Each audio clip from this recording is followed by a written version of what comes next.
up your ass, you'll floss your teeth with my shoelaces, nigga. Play with me, bro. Don't play with me, bro. Don't play with mine, bro.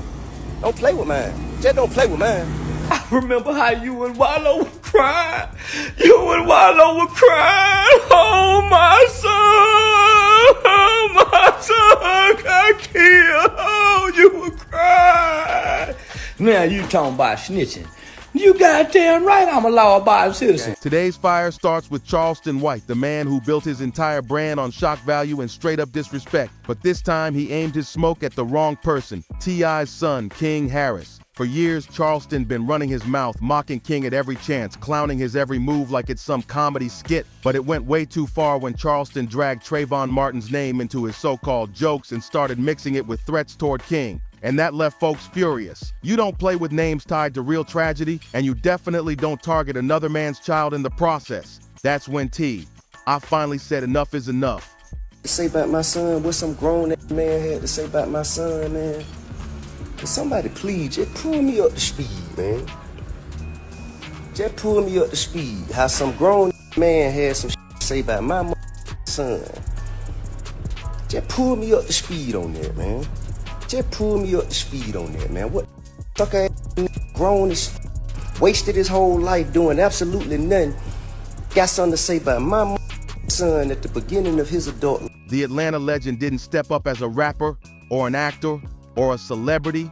He stepped up as a father ready to defend his son, period. His message to Charleston White came loud and crystal clear. Some lines will never be crossed again. King Harris is just stepping into adulthood, but the disrespect pushed boundaries that should have never been touched. Charleston thought he was just creating another storm to boost his clicks and keep his name buzzing, but word on the street is he messed up this time. He underestimated just how serious this could get. What Charleston White didn't realize is that this might have been the very last straw. His disrespect toward King Harris wasn't just petty trolling anymore. It exposed something deeper, something uglier, pure jealousy. I'm a nobody, your son a nobody. Those were Charleston's bitter words, and they gave away exactly where his hate was coming from. People close to the situation been whispering for a while that Charleston's bitterness has been boiling over because he's forced to watch a young King Harris shine in ways he never could.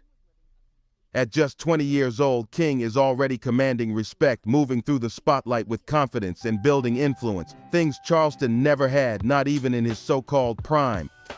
Now here he is, 48 years old, with a shrinking platform, legal problems stacking up, and relevance slipping through his fingers. Instead of owning that reality, Charleston started aiming his frustration at King, mocking his charisma, hating on his opportunities, trying to tear down the very qualities he can't compete with. And now, the same man who used to brag about never being scared to say what he wanted is allegedly nervous to even log online.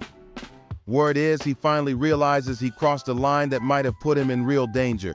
The eye didn't hold back either. He called it exactly what it is, saying Charleston White is so miserable in his own life that he stoops low enough to attack children just to keep his name in the conversation. Think about that. A grown man, almost 50 years old, waking up every day just to hate on young men who actually have a future ahead of them. I made it plain. I ain't in no gang. I got family. I got responsibility. But don't play with my child. The hypocrisy was exposed in broad daylight. King Harris, at only 20, already got respect, opportunities, and a crowd of people cheering him on. Meanwhile, Charleston's biggest achievement seemed to be starting drama and then crying online about the backlash. That's the sad reality. T.I. wasn't done. Not even close. He went all in, ripping Charleston White's so-called legacy to shreds and reminding everybody of the clownish trail he left behind. This is the same man who testified against his own friends, got arrested for pepper spraying cats, and even caught hands at comedy shows before dialing 911 for help. That ain't toughness.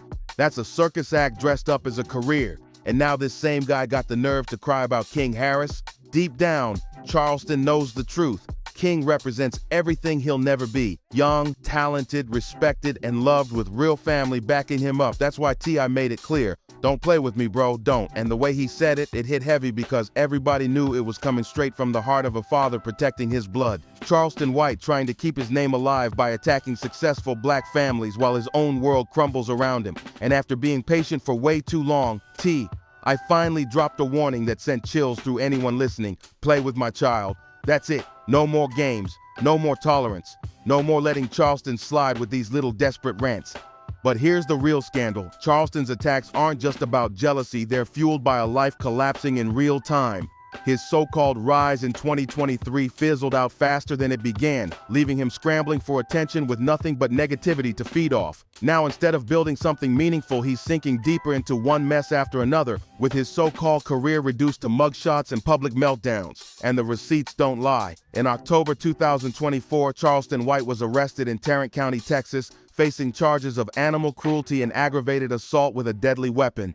That's not just a fall from grace, that's a full-on crash landing. And yet here he is, still throwing stones at King Harris when his own house been burning down for years.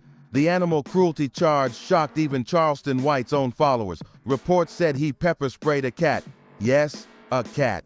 That kind of cruelty had people shaking their heads, wondering how far gone he really is. Authorities didn't treat it lightly either. He was held without bond at the Lon Evans Correction Center, a clear sign this wasn't some minor slip-up.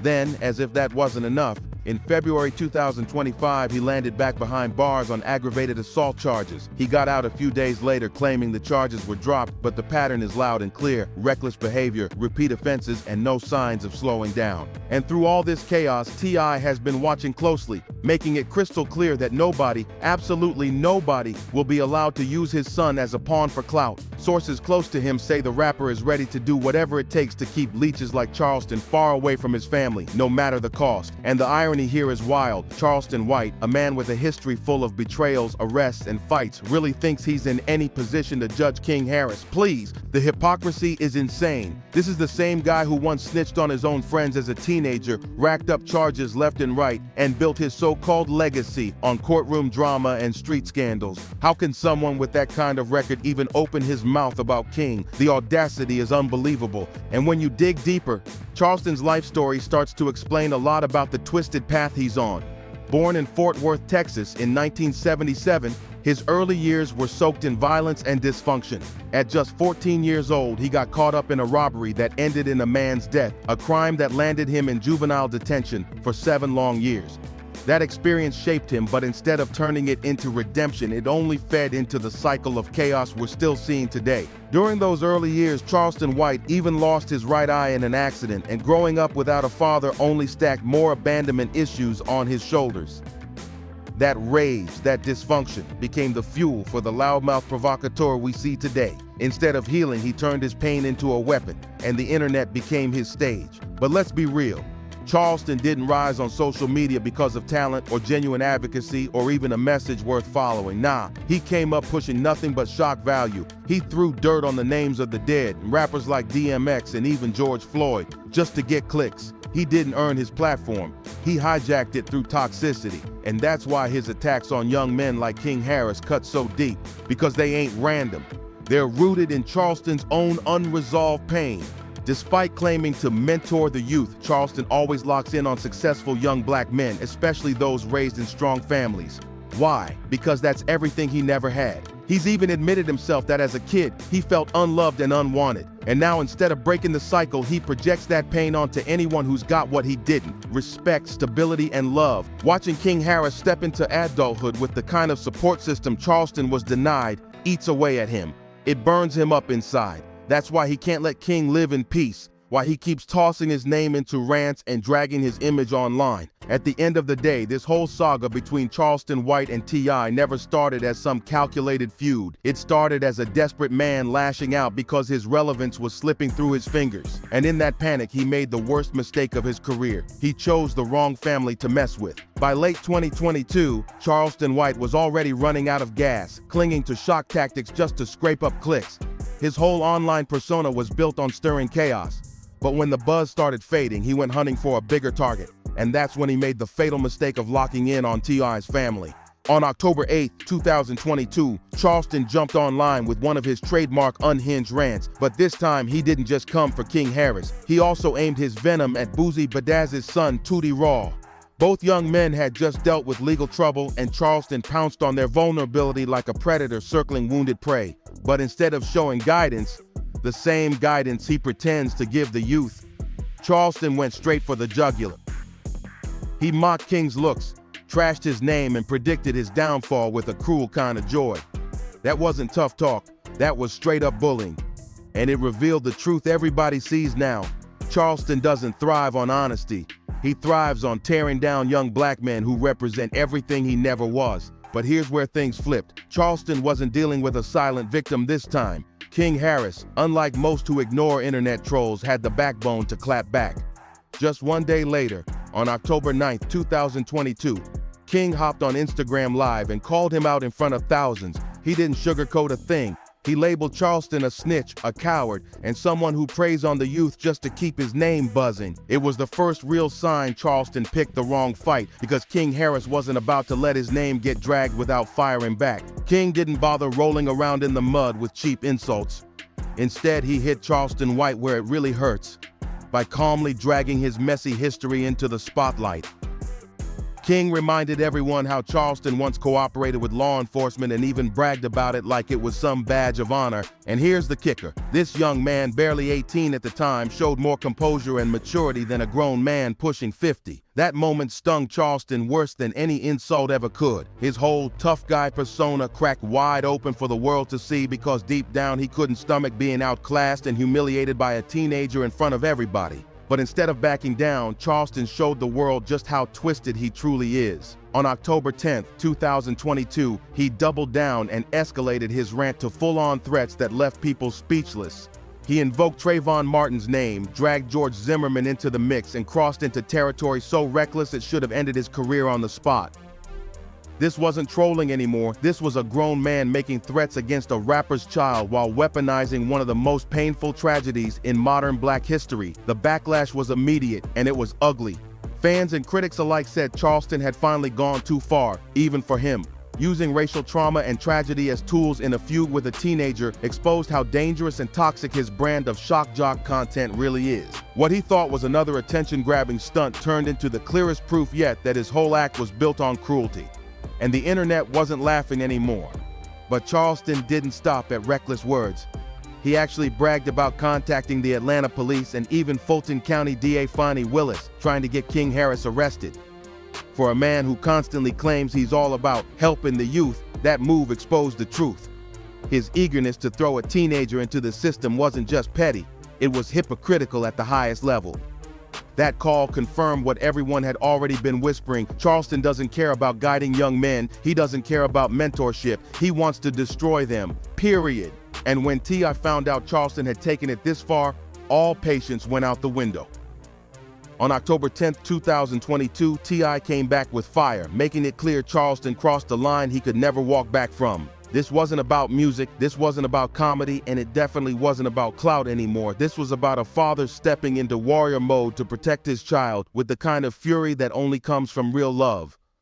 At that point in his career, Tip had shifted focus toward comedy shows and expanding his portfolio outside of rap. But the moment Charleston tried to endanger King, all that cool, calm business energy disappeared. The veteran snapped back into protector mode, telling the world plain and simple, he would risk his freedom, his reputation, and everything he had if it meant keeping his son safe. And that's the stark contrast between these two men. T.I has everything to lose, a family, a legacy, a name to protect. Charleston, meanwhile, has nothing left but his loud mouth and a toxic platform. The comparison was painful to watch. One man fighting for his bloodline while the other lashed out because he doesn't even have one. After those threats, the situation could have cooled off, maybe even died down. And for a moment, it looked like it might. A phone call between the two actually took place on October 10th, meant to squash the beef. But if you know Charleston White, you know peace was never going to last. But true to form, Charleston fumbled the whole thing. Instead of using that phone call to calm the situation down, he walked away bragging that it didn't work, and then flipped it into more fuel for drama. And just when people thought he couldn't get any more outrageous, he pulled one of the most ridiculous stunts of all. He actually challenged T.I to a celebrity boxing match, demanding Steve Harvey as the referee and even suggesting T.I wear an eye patch so it'd be fair. Can you imagine? A man threatens a child, then tries to turn it into a pay-per-view spectacle for clout that exposed everything about his twisted mindset. To Charleston, this was entertainment, but to T.I, this was life and death seriousness about protecting his son. And as the feud raged on, Charleston went back to one of his favorite tired attacks, accusing T.Y of being a federal informant. He dragged up the old Crime Stoppers campaign from 2007, tied to Tip's infamous gun case, and tried to spin it like T.I was working with the feds. But here's the crazy part. The hypocrisy was so obvious it blew up in Charleston's face. Because this is the same Charleston White who literally testified against his own co-defendants and openly bragged about cooperating with police in his youth. So for him to attack T.I over doing a community safety campaign, it was laughable. Straight up projection. Everything Charleston accused T.I of, he himself was guilty of. The more he pushed the Crime Stoppers angle, the more desperate and see-through he looked. People weren't buying it. Instead of exposing Tip, he exposed himself as the biggest contradiction in the room. By November 2022, T.I had already flipped the narrative his way. He hit back musically, hopping on Juicy Fruit's track Step, and the streets heard it loud and clear as a Charleston White diss. That was Tip's way of reminding everyone that when words fail, he can still body somebody on a beat. T.E.'s bars cut sharp, but they weren't nasty or gutter level. They were calculated. He dismantled Charleston White's credibility with precision, proving he could handle the situation with artistry and class instead of lowering himself to cheap insults. It was a master move, but Charleston, being Charleston, completely missed the point. In a shocking twist, he actually praised the track and even begged to be on the remix. That right there showed just how desperate he really was. Being dissed by a superstar still felt like a win to him, because in his mind, it meant someone important was giving him attention. It was like watching a man so thirsty for relevance that humiliation itself became fuel. That's the dangerous cycle Charleston thrives on. Every time people try to shut him down, he flips it into more content. Every attack, every clapback, every insult, he treats it all like oxygen, because without attention, he's nothing. And that's exactly why he keeps circling back to King Harris. Whenever King faces a personal challenge, Charleston swoops in like a vulture, waiting for a moment of weakness to pounce with maximum cruelty. And then, when the backlash comes, he flips into victim mode. That's the whole playbook. Provoke, mock, and then cry sympathy when people push back. It's manipulative, it's toxic, and it's why Charleston White's entire online career looks more like a series of meltdowns than mentorship. The truth is, he doesn't know how to exist without hate fueling him. It's the engine that keeps his name alive. And that obsession with King Harris, it didn't end after 2022. It kept bubbling back up, always creeping in during moments when King was navigating life changes or dealing with public struggles. Charleston lurked in the shadows, ready to drag him down whenever he saw an opening, because tearing down others was the only way he could keep himself standing. And that's the most disturbing part of Charleston White's whole pattern. He doesn't strike at random. He waits for vulnerability, circling like a vulture until the moment King Harris is facing heat in the media or caught up in headlines. Then he swoops in, throwing out the nastiest insults, mocking a young man's struggles as if that somehow makes him relevant again. It's toxic, predictable, and exhausting to watch. He provokes, he ridicules, and then the second people clap back, he hides behind excuses or flips into victim mode. For someone who constantly claims to uplift the youth, his actions scream the opposite. He's not mentoring, he's hunting. His targets are usually the sons of successful rappers, because those young men represent everything his own broken life never gave him. When you peel back the layers, it becomes crystal clear. This isn't just about King Harris. It's about Charleston's obsession with tearing down successful black families. He's admitted it himself. He grew up unloved, unwanted, and rejected, and you can see how those scars fuel the bitterness he spews today. He never had a father, never had stability, never had the foundation of family pride that builds resilience. So when he sees T.I guiding his kids, protecting them, and giving them the kind of support system he missed out on, it burns him up inside. That's why he zeroes in on King, because King represents everything Charleston can't touch: love, opportunity, and a future worth fighting for. And instead of healing his own trauma, Charleston projects it outward, trying to drag others down into the same pit of misery he's been stuck in for decades. That's not mentorship, that's malice. And as long as he thrives off chaos, one thing's for sure: this feud isn't just gossip, it's a mirror exposing how pain, when left unchecked, can twist a man into his own worst enemy. So what do you think about Charleston's obsession with King Harris? Drop your thoughts in the comments, and don't forget to subscribe to Juicy Reels so you never miss the next wild story we break down.